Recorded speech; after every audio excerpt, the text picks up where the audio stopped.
"We'll be in Berlin by summer," wrote Sergeant Ivan Morozov to his wife in February 1943. He would be home before their son's next birthday. He had reasons to say that. After Stalingrad, the Red Army was moving like a storm.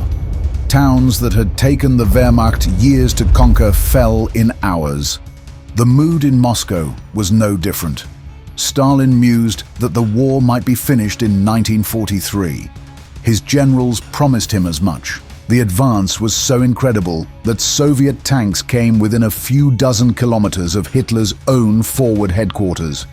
But one German general, watching the Red Army surge forward, saw something else. A fatal mistake. An opening, and with it, the chance to turn Stalin's triumph into one of the most shocking reversals of the war. Only one obstacle stood in his way: Hitler himself. The victory that had cost 1.1 million Soviet lives was barely 48 hours old. But for the Soviet dictator, it was already history. What mattered was what came next. In Moscow, Stalin and Stavka drew up plans that would have seemed like fantasy just weeks before. Operation Gallop wasn't meant to simply push the Germans back. It aimed to annihilate Army Group South entirely. The objectives were breathtaking. Liberate the entire Donbass in from Kursk to the Sea of Azov, trap hundreds of thousands of German troops, and potentially end the war in 1943. General Nikolai Vatutin would lead the main blow. His southwest front, 325,000 men, 500 tanks, would smash through German lines while the enemy was still reeling. The timing seemed perfect. The Wehrmacht was in chaos. Hungary's Second Army had been obliterated. The Italian Eighth Army was fleeing through blizzards, leaving frozen corpses like breadcrumbs. German units that had terrorized Europe were now skeletal formations, mere shadows of their former divisions. At dawn on January 29th, Vatutin struck.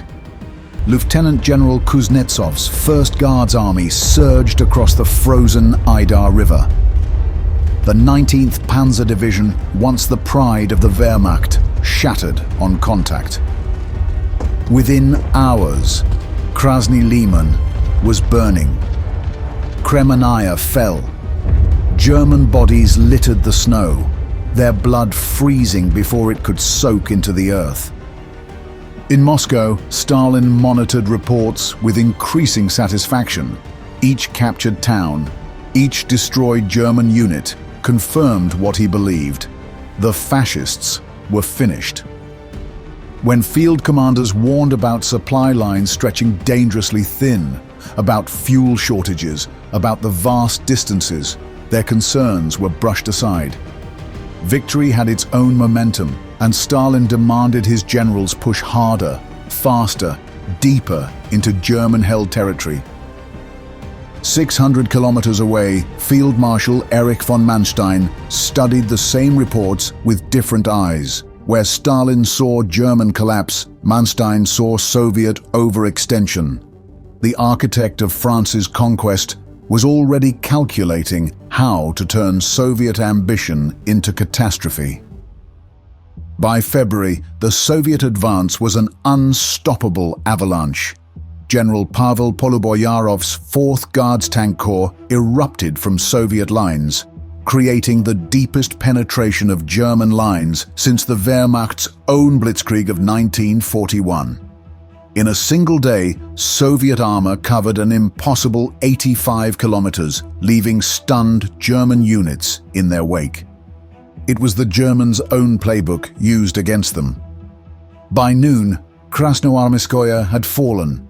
The vital Dnepropetrovsk-Mariupol railway, the artery that fed German forces across the southern front, was severed. Poluboyarov's tankers couldn't believe their luck. They found intact Wehrmacht supply dumps, abandoned in the hasty retreat. Soviet T-34s lined up at German fuel depots like cars at a peacetime gas station, their crews laughing as they filled their tanks with Hitler's petrol. The momentum was intoxicating. Lead elements of Group Popov raced toward Zaporozhye, some reconnaissance units pushing so far west they came within 60 kilometers of Hitler's forward headquarters. The Soviets had no idea, but Hitler was there. German panic was palpable. Frantic radio messages reported Soviet tanks appearing everywhere, seemingly materializing from the frozen steppe. Wehrmacht units that had stood firm since 1941 simply dissolved. In the euphoria, Soviet tank crews scribbled hasty letters home. The fascists run like rabbits. We'll be in Berlin by summer. Soviet generals, studying their maps, saw total triumph within reach. Army Group South appeared to be disintegrating. But Lieutenant General Markian Popov, commanding the mobile group bearing his name, saw things others missed. His tanks had fuel for exactly one more refueling. Supply columns, stretched across hundreds of kilometers of contested territory, were being picked off by German stragglers. The infantry, supposed to consolidate gains, was still slogging through snow 100 kilometers behind. When Popov radioed these concerns to Vatutin, the response was predictable. Stalin's orders were explicit. No stopping, no consolidation. Push forward at all costs.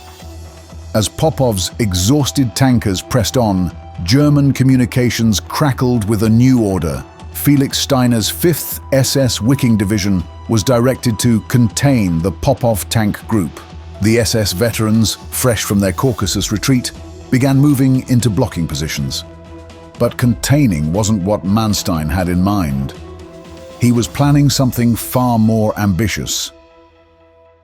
At Hitler's forward headquarters in Zaporozhye, Field Marshal Erich von Manstein faced an immovable object: the Führer's absolute refusal to permit any retreat. On February 19, 1943, for 2 hours, they had argued over maps showing catastrophe. Manstein advocated for mobile defense, trading space to overextend the Soviets before counterattacking. Hitler demanded that every position be held to the last man. The deadlock was broken when a pale-faced SS officer stormed into the room with shocking news. Soviet tanks had been spotted less than 60 kilometers from Zaporozhye. No German forces stood between the advancing Red Army and Hitler's headquarters. For perhaps the first time since Napoleon at Maloyaroslavets, a supreme commander faced potential capture by advancing enemies. The proximity of danger achieved what Manstein's arguments could not. Hitler abruptly approved the Field Marshal's plan for elastic defense and was immediately evacuated. As his plane lifted off from Zaporizhzhia, Manstein was already transforming what appeared to be a catastrophe into an opportunity. What Soviet commanders saw as German panic was actually methodical repositioning. As Red Army spearheads pushed west, intoxicated by their success, German units slipped around their flanks. Krasnoarmyskoye, so triumphantly captured by Poluboyarov's 4th Guards Tank Corps, was about to become a trap. The SS Wiking Division struck from the west, while the 7th Panzer Division wheeled in from the east. The hunters had become the hunted. Soviet supply columns, already struggling across hundreds of kilometers of contested territory, found themselves cut off entirely. The vital arteries feeding Poluboyarov's advance became highways of burning vehicles and frozen corpses. Inside Krasnoarmyskoye, the fighting turned savage. A desperate Soviet radio operator transmitted a message that would reveal the psychological impact of the SS assault. Have been attacked by 5 SS Panzer divisions, can only hold out with difficulty. Assistance urgently required. Long live Stalin. The reality, facing one understrength SS division, showed how effectively the Wikings veterans created an illusion of overwhelming force. House by house, cellar by cellar, The battle devolved into frozen hell. Poloboyarov watched his magnificent force disintegrate. From 180 tanks at the offensive start, he commanded just 12 operational vehicles. Fuel tanks were dry, ammunition was gone. According to Manstein's memoirs, his forces were outnumbered 8-1, but they were concentrated while the Soviets were scattered across impossible distances. German supply lines had contracted while Soviet ones had snapped. Courage meant nothing to machines that wouldn't run. When field commanders requested permission to withdraw, Stalin's response sealed their fate. Not only was retreat forbidden, but fresh units were ordered forward into obvious disaster. The Soviet dictator, intoxicated by Stalingrad's triumph, couldn't see that Manstein had transformed Operation Gallop from a breakthrough into a trap. From the south, the 7th, 11th, and 17th Panzer divisions, reinforced by the SS Wiking, smashed into the Soviet flanks. From the west, the 4th Panzer Army and 2nd SS Panzer Corps completed the encirclement. The jaws snapped shut on overextended Soviet forces with crushing finality. Group Popov ceased to exist in 48 hours. The mobile force that had seemed unstoppable simply evaporated under concentrated German firepower. Poloboyarov's remaining tanks, out of fuel and ammunition, were abandoned where they stopped. Their crews faced an impossible choice: surrender or flee on foot through -30-degree cold. Most chose to run. Few made it. The catastrophe rippled outward. General Karatonov's 6th Army, which had advanced triumphantly for 3 weeks, disintegrated in 2 days. The 25th Tank Corps, stretched across 100 kilometers of steppe, was picked apart, piecemeal. Isolated units destroyed one by one like beads cut from a string. The 1st Guards Army hemorrhaged men and equipment as it desperately tried to establish defensive positions that were already outflanked. The individual tragedies defied comprehension. Tank crews who had written victory letters home now stumbled through snowdrifts, their machines burning behind them. In one documented instance near Pavlograd, Soviet cavalry charged German panzers with drawn sabers, a scene from another century, ending in inevitable slaughter. The numbers told the story: over 100,000 Soviet casualties, hundreds of tanks destroyed or abandoned, entire corps that simply ceased to exist. Equipment losses that would take months to replace littered the frozen steppe. For the Germans, morale soared as units recaptured all the ground lost since January. Soldiers who had retreated for weeks suddenly remembered what victory felt like. The stage was set for Manstein's next act, the recapture of Kharkov in March. The Wehrmacht's final major triumph. But even Manstein knew the truth. This was tactical genius in the service of strategic futility.